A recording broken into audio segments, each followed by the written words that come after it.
when you're dividing a polynomial by a monomial, you can set it up as a fraction, as we've done here.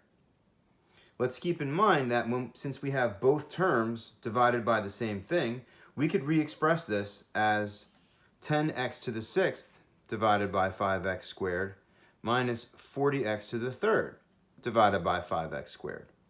We could do that in each case here. 10 divided by 5 is 2.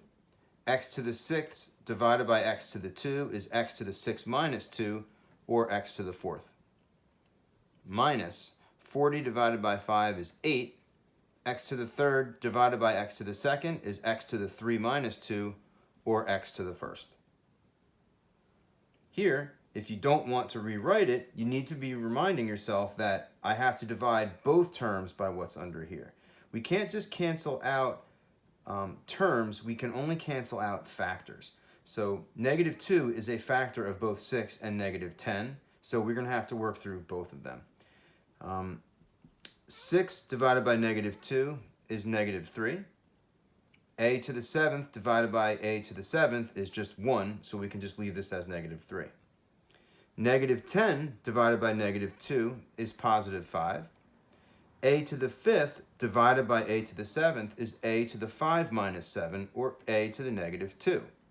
Keeping in mind here that we cannot show an expression as simplified if it includes a negative exponent, so the base of this exponent, which is just the a, needs to move to the denominator as a positive power.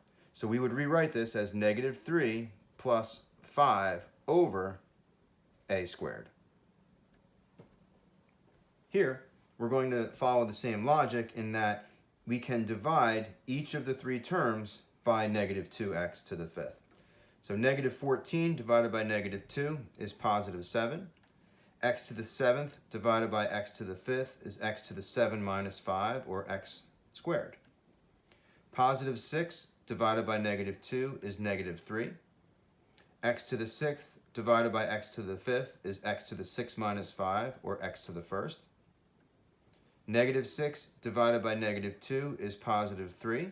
And x to the 5th divided by x to the 5th is 1, so we don't need to include it at all. They cancel each other. Keep in mind with each of these that we're always going to handle the coefficients first and then the variables that come with them. We handle the coefficients first and then the variables that are with them.